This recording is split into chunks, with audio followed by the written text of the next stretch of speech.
On my YouTube channel सरकारी भारत। दोस्तों, जैसा कि आप सभी को पता है, सीटेट 2022 का नोटिफिकेशन जारी हो चुका है। सीटेट यानी कि सेंट्रल टीचर एलिजिबिलिटी टेस्ट, केंद्रीय शिक्षक पात्रता परीक्षा 2022 के लिए जिसका नोटिफिकेशन जारी हुआ है और इसके ऑनलाइन एप्लीकेशन फॉर्म स्टार्ट हो चुके हैं। तो इसकी जो एग्ज़ाम डेट है दोस्तों, एग्ज़ाम डेट के बारे में बता दें तो आपका दिसंबर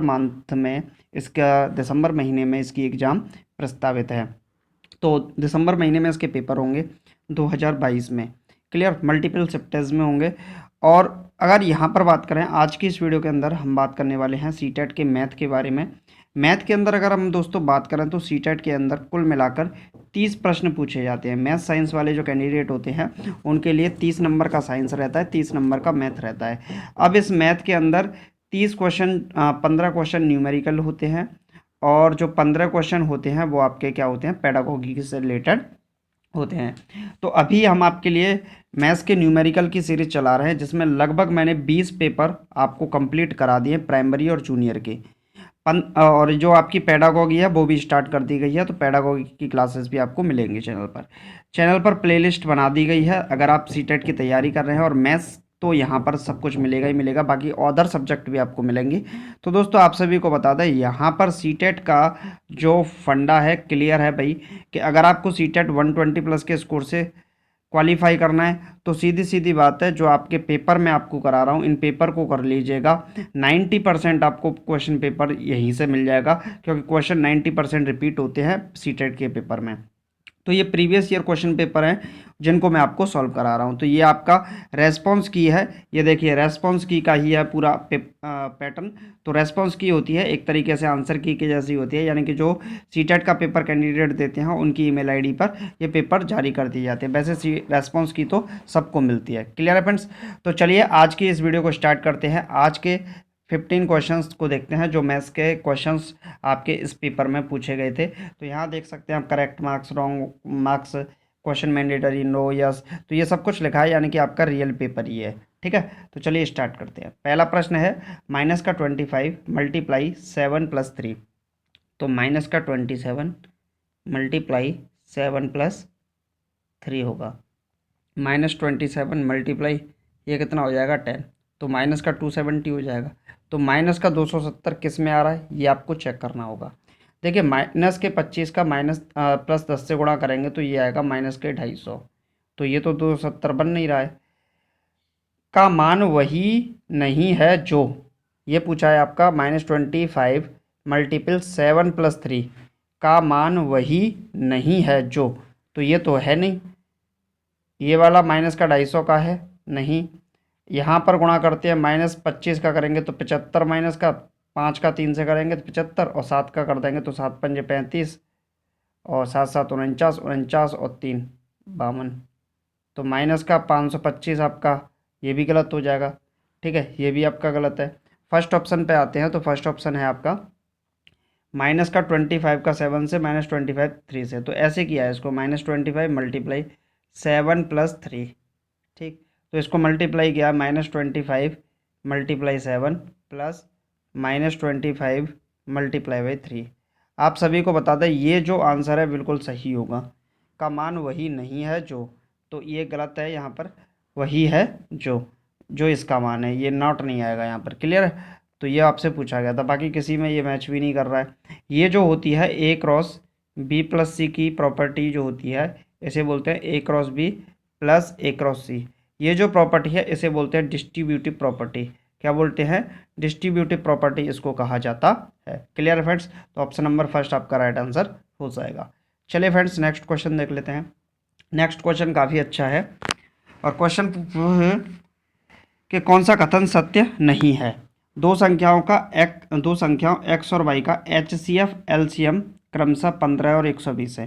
देखिए, मैं आपको सीधा सीधा बता दूं, LCM 100% जो LCM है उसे SCF डिवाइड कर देगा, क्योंकि SCF तो सिर्फ कॉमन पार्ट होता है, और जबकि LCM क्या होता है, कॉमन के अदर भी जो नंबर्स आते हैं वो होते हैं। तो HCF हमेशा LCM को डिवाइड करता है, बस आपको ये चेक करना है। तो देखिए, HCF LCM, HCF 15, 120 को 8 बार डिवाइड करेगा, तो ये तो बात ठीक सी लग रही है। क्लियर है? तो ये सत्य बात है। कैसी है? सत्य। तो ये गलत हो गया, क्योंकि आपसे नॉट पूछा था। HCF कितना है 20 और LCM कितना है 250। तो 20 250 को अगर कैंसिल आउट करने का प्रयास करेंगे इससे तो 0.25/2 आएगा। ठीक है, तो ये गलत हो जाएगा। ठीक, ये क्या हो जाएगा आपका सही, क्योंकि ये गलत है तो आपका सही हो जाएगा। यहाँ पर चेक कर लेते हैं। देखिए HCF दे रखा है 14 और LCM दे रखा है 70। तो 14 पंजे 70, 5 बार डिविजिबल हो जाएगा, तो ये गलत हो गया। HCF कितना है आपका 58 और ये कितना है, ये है आपका एल्शियम, तो ये भी इसको डिविजिबल ही कर रहा है। 2 से काटेंगे, फिर 29 से कट ही रहा है, 29 से काट देंगे इसको तो ये आएगा 10, और 29 से काटेंगे तो ये 2 से कटेगा 5 बार। तो ये सारे के सारे डिविजिबल हो रहे हैं, ये वाला भी डिविजिबल है, ये वाला भी डिविजिबल है। सिर्फ कौन सा डिविजिबल नहीं है, तो आपका ऑप्शन नंबर सेकंड डिविजिबल नहीं है। दो संख्याएं एक्स और वाई के जो HCF LCM है वो 20 और 250 है, ये बात गलत है। इसी वजह से ये बात सही है, क्योंकि आपसे नॉट पूछा गया था। क्लियर है फ्रेंड्स? चलिए नेक्स्ट क्वेश्चन देख लेते हैं। नेक्स्ट क्वेश्चन क्या है, आपकी स्क्रीन पर आ चुका है। ये क्वेश्चन पूछा गया था, 2 सही 1/3 को 2/5 से भाग देने पर प्राप्त परिणाम है। देखिए 2 मिक्स्ड 1/3 को डिवाइड करना है किससे, 2/5 से डिवाइड करना है। तो हम इसको देखेंगे तो 3 दूनी 6 और 1 7, 7/3 डिवाइडेड बाई 2/5। क्लियर है? तो यहाँ से देखें तो 7/3 इस डिवाइड की जगह पर मल्टीपल कर देंगे तो ये कितना हो जाएगा 5/2। तो गुणे करेंगे 7 पंजे 35 और ये आएगा 3 दूनी 6। तो 35/6 किस में है, 5/3 गलत होगा, 35/3 गलत होगा, 35/7 गलत होगा, 35/6 इस सवाल का सही जवाब हो जाएगा। क्या होगा, 35/6 इस सवाल का सही जवाब होगा। चलिए फ्रेंड्स नेक्स्ट क्वेश्चन देख लेते हैं। नेक्स्ट क्वेश्चन काफ़ी आसान है और ये क्वेश्चन आपका CTET का पेपर का क्वेश्चन है। लगाइए इसका राइट आंसर क्या है। देखिए आपके पास क्या लिखा है 3AB और प्लस करना है आपको AB1 और आंसर आएगा आपका C18। तो इसको थोड़ा सा ध्यान से देखिएगा। देखिए अगर मैं B की जगह पे कितना कर दूं, यहाँ लिख देता हूँ मैं इस बात को। तो ये 1 है, तो 1 के ऊपर अगर मैं 7 करता हूँ तो क्या आएगा, मेरा 8 आएगा। बात सही है कि नहीं? देखिए इससे ये मैच कर रहा है। क्लियर? तो B की वैल्यू कितनी हो गई यहाँ पर, 7 हो गई। ठीक, अब B की वैल्यू कितनी है 7, तो ये इस वाले B की वैल्यू कितनी है 7 और नीचे कितना आ रहा है 1, तो 1 आना चाहिए। कब आ सकता है, जब ऊपर 4 हो, 7 4 11। क्लियर? तो A की वैल्यू कितनी हो जाएगी 4, तभी तो भाई 11 बन पाएगा आपका। अब यहाँ पर अगर हम देखें तो यहाँ 3 है और यहाँ क्या है A की वैल्यू हम 4 रख दें तो कितनी हो जाएगी 7 हो जाएगी, तो 718 हो जाएगा। तो ऑप्शन की अगर बात करें तो कौन सा ऑप्शन सही होगा, ऑप्शन में पूछा है C का मान क्या होगा, क्वेश्चन में पूछा है C का मान क्या होगा, तो C का मान कितना आ रहा है, C का मान आ रहा है आपका 7 निकल कर। देखिए यहाँ से इसको कंपैरिजन कीजिए। क्लियर? तो C की वैल्यू 7 होगी, तो 6 गलत है, 8 गलत है, 9 गलत है। सेकंड ऑप्शन आपका राइट आंसर हो जाएगा, 7 इस सवाल का सही जवाब होगा। क्लियर है फ्रेंड्स? चलिए नेक्स्ट क्वेश्चन देख लेते हैं। नेक्स्ट क्वेश्चन आपकी स्क्रीन पर आ चुका है। क्वेश्चन है नरेश की वार्षिक आय 5,76,000 रुपये है तथा उसकी वार्षिक बचत 72,000 रुपये है। उसकी बचत और व्यय का अनुपात क्या है। देखिए आय कितनी है इसको थोड़ा सा ध्यान दीजिए, इनकम कितनी है, मैं इसको शॉर्ट टर्म में लिखना चाहूँगा। शॉर्ट में इनकम कितनी है भाई, इनकम है 5,76,000, 1 2 3 0। बचत का मतलब कितनी है, सेविंग कितनी है, तो 72,000। ठीक है, तो इसका व्यय कितना है, एक्सपेंडिचर यानी कि खर्च कितना है, तो इसको घटा देंगे इसमें से, 0 में से 0 गया तो 0, 0 में से 0 0, 0 में से 0 0, 6 में से 2 गया तो 4 और 7 में से 7 गया 0 5, तो इतना बचेगा। अब आपसे पूछा है बचत कितनी थी 72,000 और एक्सपेंडिचर यानी कि व्यय कितना है 5,04,000, तो 3 0 से 3 0 निपट गया। क्लियर है? अब इसको कैंसिल आउट करने की कोशिश करते हैं। तो पहले हम 4 से कैंसिल आउट करते हैं, 4 से कैंसिल आउट करेंगे तो ये कितनी बार जाएगा, ये जाएगा आपका 18 दूनी 36 दूनी 72, तो कितनी बार 18 बार निपट जाएगा। रेशियो 4 से इसको काटते हैं, 4 1 4 बचेगा 1, 4 दूनी 8 बचेंगे 2, 4 छक्के 24। अब इसको फिर काटने की कोशिश करते हैं, तो इसको 2 से एक बार और निपटा देते हैं, तो 2 से जाएगा 9 बार और 2 से जाएगा ये कितनी बार 6 और 3 बार, 9 से काटते हैं तो 9 1 9, 9 7 63, तो 1:7 आ जाएगा। कौन सा ऑप्शन है? फर्स्ट गलत है, सेकंड गलत है, फोर्थ गलत है, थर्ड ऑप्शन आपका इस सवाल का सही जवाब हो जाएगा। 1:7 का रेशियो होगा, जो कि सेविंग और एक्सपेंडिचर, बचत और व्यय का अनुपात होगा। चलिए फ्रेंड्स, नेक्स्ट क्वेश्चन देख लेते हैं। नेक्स्ट क्वेश्चन है, यदि 3x + 5 बराबर कितना दे रखा है? 0। कितना है? 0। तो 3x बराबर कितना हो जाएगा भाई? -5। x की वैल्यू कितनी निकल आएगी? -5/3। आपसे पूछा है x² -3x का मान बताइए। तो x की वैल्यू कितनी है? -5/3 का होल स्क्वायर, -3 इंटू एक्स की वैल्यू कितनी है? -5/3। माइनस से माइनस प्लस, 3 से गया, 3 कट गया, तो ये कितना होगा? 5 का 25 और 3 का 9, प्लस ये कितना है? 5, नीचे 1, एलसीएम कितना आएगा? 9। अब ये कितना होगा? 25 और 9 पंजे 45, कितना हो जाएगा भाई? 45 और 25 70/9, कितना आएगा? 70/9। अब हम 70/9 को क्या लिख सकते हैं, ये समझ लीजिए। 70/9, तो इसको लिख सकते हैं 9 7 63, तो बचेगा कितना? 7। तो 7 मिक्स्ड 7/9, ये गलत होगा, ये भी गलत होगा, ये भी गलत होगा। 7 मिक्स्ड 7/9, फर्स्ट ऑप्शन इस सवाल का सही जवाब हो जाएगा। क्लियर है फ्रेंड्स? चलिए नेक्स्ट क्वेश्चन देख लेते हैं। नेक्स्ट क्वेश्चन है, व्यंजकों दिस और दिस के योग में x² का गुणांक है। तो माइनस का 3x⁴/² प्लस 2x² -3x² और -5 ये हो जाएगा आपका 4। तो माइनस का 3x⁴/² प्लस ये कितना होगा? 3 में से 2 गया तो कितना बनेगा? 1 बचेगा, तो x² और -5/4। तो आपसे पूछा है x² का गुणांक क्या होगा, तो ये वाला पार्ट है ना, ये वाला, तो कितना होगा? एक तो माइनस आएगा और y⁴ आएगा। तो -y⁴ किस में आ रहा है? इसमें तो आ नहीं रहा है, इसमें भी नहीं आ रहा है, इसमें भी नहीं आ रहा है। सेकंड ऑप्शन आपका राइट आंसर हो जाएगा, -y⁴ इस सवाल का सही जवाब हो जाएगा। क्लियर है फ्रेंड्स? चलिए नेक्स्ट क्वेश्चन देख लेते हैं। नेक्स्ट क्वेश्चन आपकी स्क्रीन पर आ चुका है।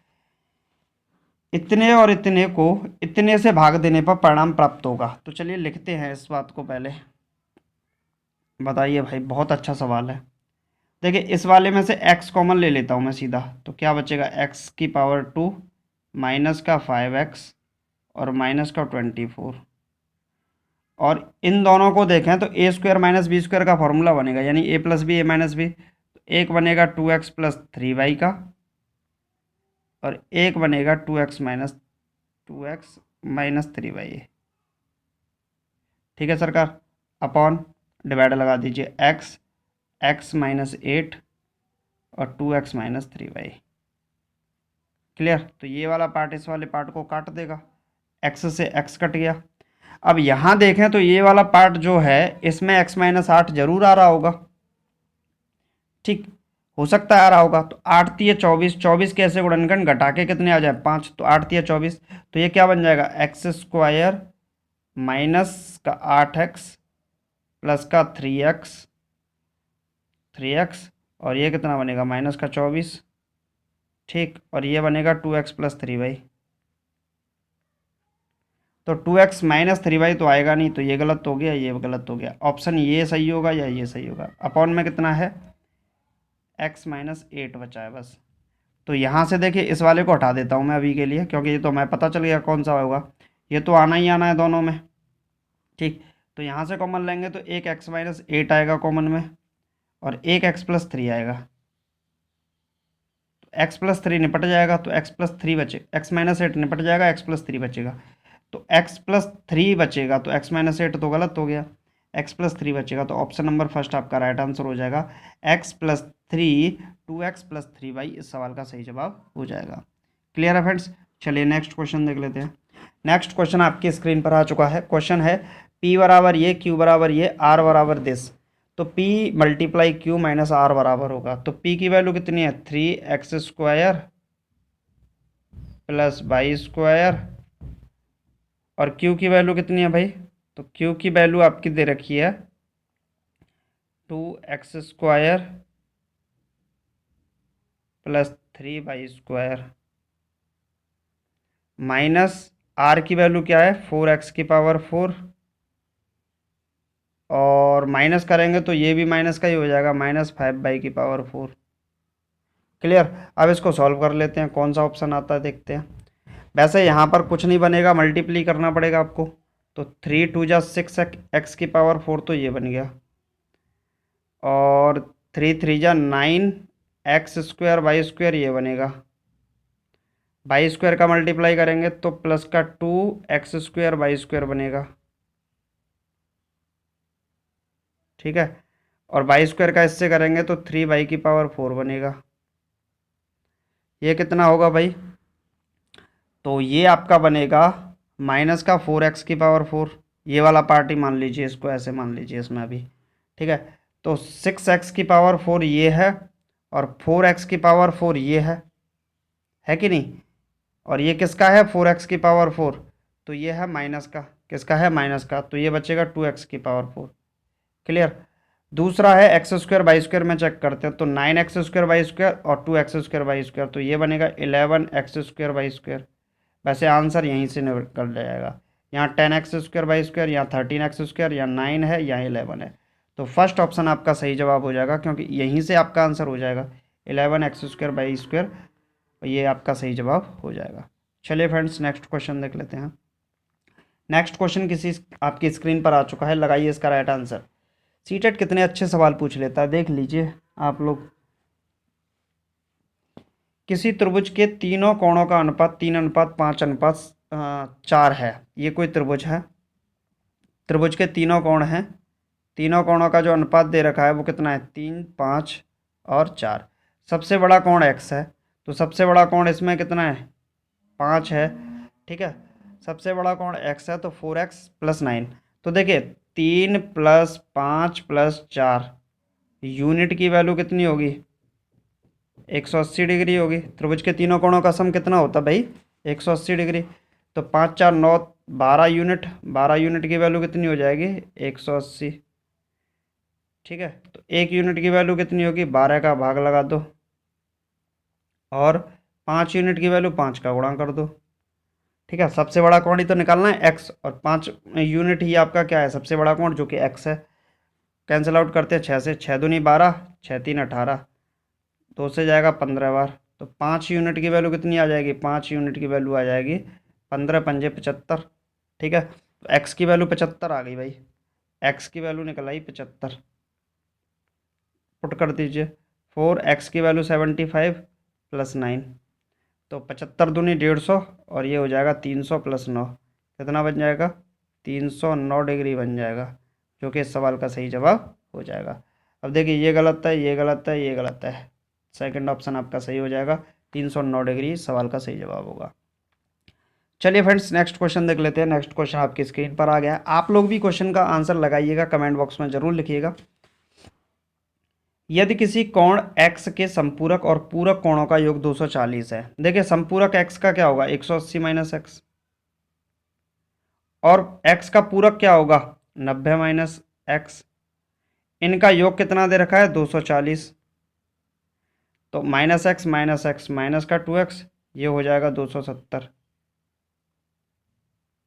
बराबर 240, ठीक है। इसको इधर ले जाएंगे, इसको इधर, तो 270 में से 240 गए तो 30 बचेगा, ये बचेगा आपका 2x। तो x की वैल्यू कितनी आ जाएगी? 15 डिग्री आ जाएगी।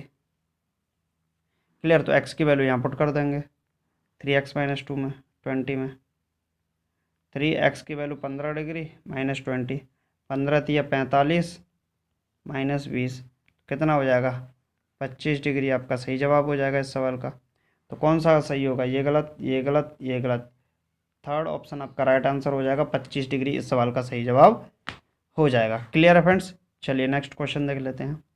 नेक्स्ट क्वेश्चन आपकी स्क्रीन पर आ चुका है। क्वेश्चन है, किसी आयत ABC के दोनों विकर्णों की लंबाइयां दिस और दिस हैं। ये कोई आयत है, मान लीजिए कि आयत बना देते हैं भाई। ये कोई आयत है, आयत का पहला विकर्ण जो है, मान लीजिए ये वाला विकर्ण, ये विकर्ण, ठीक, और एक विकर्ण यहाँ लगा देते हैं, ये विकर्ण, मतलब ऐसे ऊपर मान लीजिएगा उसे। तो ये दोनों विकर्ण बराबर हैं, तो ये है 6x+3 और ये है 4x प्लस, हाँ ये वाला 4x+7। आपको बता दें D1 = D2 होता है विकर्ण के लिए, आयत के लिए। तो 6x+3 बराबर है 4x+7 के। तो यहाँ से निकलेगा 2x बराबर 3 घटा देंगे तो यहाँ 4 निकलेगा। x की वैल्यू कितनी आएगी? तो x की वैल्यू यहाँ पुट कर देंगे, तो पुट करेंगे इसमें तो क्या आएगा, तो यहाँ पुट करेंगे x की वैल्यू 2, तो हमें इसमें निकालनी है 6x+3 + 4x+7। पहले इसी को देख लेते हैं, 6×4 = 10x, तो ये बन गया, और 7×3 = 10, ये बन गया। x की वैल्यू कितनी निकली थी भाई? x की वैल्यू निकली थी 2, तो 10 × 2 + 10, तो 10 दूनी 20 और 10 30 आ जाएगा आपका आंसर। 20 गलत, 25 गलत, 35 गलत, 30 इस सवाल का सही जवाब हो जाएगा, ऑप्शन नंबर 3।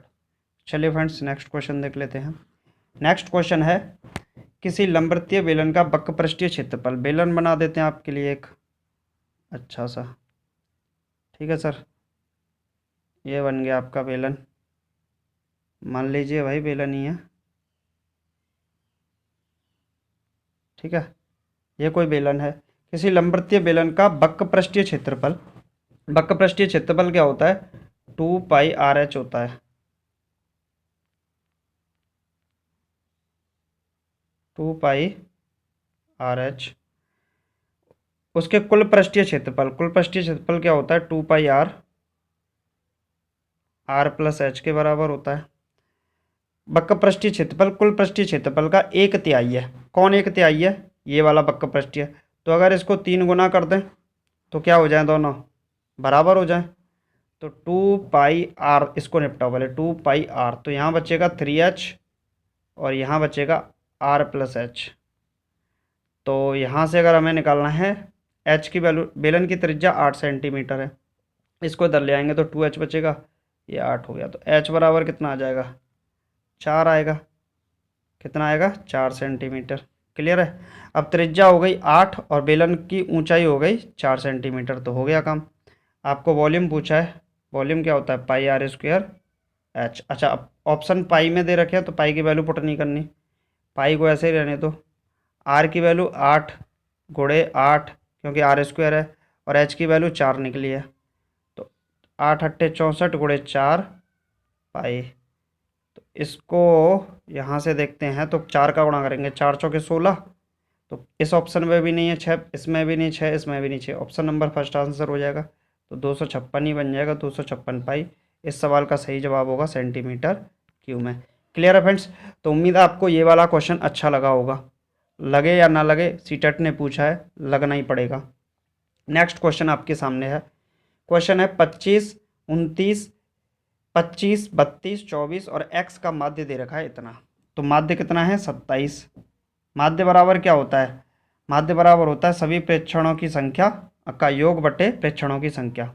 तो प्रेक्षणों का योग कितना होगा, डायरेक्टली लिखने की कोशिश करते हैं, 25 और 25, 50, 50 और 32 कितना होगा? 82, 82 और 24 होगा 106, 106 और 29 होगा 135, प्लस आपका एक एक्सेस में ऐड नहीं हो पाएगा।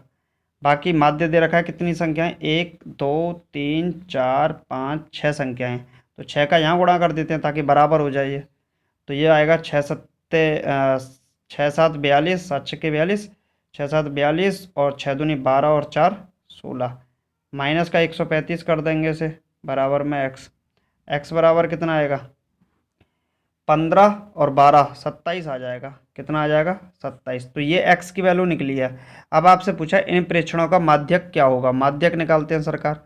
तो सबसे पहले इनको असेंडिंग ऑर्डर में लिखते हैं, 27 आएगा x की वैल्यू, यहाँ याद रखिएगा 27 ही निकला है, ठीक है। तो सबसे पहली छोटी वैल्यू होगी 24, उसके बाद होगी 25, फिर होगी 25, फिर होगी 27, फिर होगी 29 और फिर होगी 32। 1 2 3 4 5 6, 1 2 3 4 5 6 वैल्यू हो गई। ठीक है, तो इनका माध्यक पूछा है तो n की वैल्यू कितनी है 6। सम है तो क्या होगा n/2th term plus n/2th plus 1th term upon whole upon 2। तो थर्ड और फोर्थ टर्म आएगा आपका। तो थर्ड टर्म क्या है आपका 25, फोर्थ टर्म क्या है 27। तो ये क्या होगा 25 प्लस 27, आपको डायरेक्टली आना भी चाहिए, अपॉन में क्या होगा 2। तो ये कितना होगा 52/2। तो ये कितना बनेगा 26 बनेगा। अब आप 26 ऑप्शन में देखिए, 32 गलत, 27 गलत, 25 गलत, 26 इस सवाल का सही जवाब हो जाएगा। क्लियर है फ्रेंड्स। चलिए नेक्स्ट क्वेश्चन देख लेते हैं। नेक्स्ट क्वेश्चन आपकी स्क्रीन पर आ गया है। लगाइए राइट आंसर क्या होगा। क्वेश्चन है 10 से 60 तक की सभी संख्या पृथक पृथक पर्चियां लिखी हैं। 10 से लिखी हैं 60 तक, तो 10 11 12 dot dot dot dot dot dot dot 60 तक लिखी हुई हैं। कहाँ तक 60 तक लिखी हुई हैं। 10 से 60 तक की संख्या पृथक पृथक पर्चियों पर लिखी हुई हैं। एक पर्ची पर एक संख्या है और इन्हें एक बक्से में रखकर अच्छी तरह मिला लिया जाता है। इस बक्से में से बिना अंदर देखे हुए एक पर्ची चुनी जाती है। इसकी प्रायिकता क्या है कि चुनी हुई पर्ची पर लिखी संख्या 2 और 3 से विभाज्य होगी। देखिए अगर कोई संख्या 2 और 3 से विभाज्य है तो उसको 6 से विभाज्य होना ही पड़ेगा। तो 10 के बाद कितनी संख्याएं जो 6 से विभाज्य होती हैं। तो यहाँ से देखें 6 दहाड़े 60, देखिए 6 से स्टार्टिंग करें तो 10 संख्या है। ठीक है, लेकिन अगर हम यहाँ से 6 को हटा दें क्योंकि 10 से आगे की बात की है तो 9 संख्याएं रह जाएंगी। कुल संख्याएं कितनी है इसमें, तो कुल संख्या 50 है। भाई प्रायिकता क्या होती है, प्रोबेबिलिटी क्या होती है, प्रोबेबिलिटी होती है अनुकूल प्रायिकता बटे आ, अनुकूल संभावनाएं बटे कुल संभावनाएं। तो कुल संभावनाएं तो 50 है, अनुकूल संभावनाएं 9 है, तो 9/50 इस सवाल का आंसर हो जाएगा। फर्स्ट गलत, सेकंड गलत, थर्ड गलत, फोर्थ ऑप्शन आपका राइट आंसर हो जाएगा। 9/50 इस सवाल का सही जवाब होगा। क्लियर है फ्रेंड्स। चलिए नेक्स्ट। तो दोस्तों आज की वीडियो में सिर्फ इतना ही। ये था आपका जूनियर लेवल का पेपर था, ये सभी आपको बता दें जूनियर लेवल का पेपर था और सीटेट का पेपर है। और ये 2021 में दिसंबर में ये पेपर हुआ था। तो इसमें मैथ्स के क्वेश्चन आए थे, उन सभी क्वेश्चंस का मैंने आपको सॉल्यूशन दे दिया है। उम्मीद है आपको वीडियो अच्छा लगा होगा। वीडियो अच्छा लगा वीडियो को लाइक करके चैनल को सब्सक्राइब कर लीजिएगा ताकि आपको सीटेट से रिलेटेड नोटिफिकेशन पीडीएफ सब कुछ आपको यहाँ पर आपकी सीटेट की तैयारी बिल्कुल फ्री में हो सके। चलिए मिलते हैं नेक्स्ट वीडियो में। Thank you for watching this video.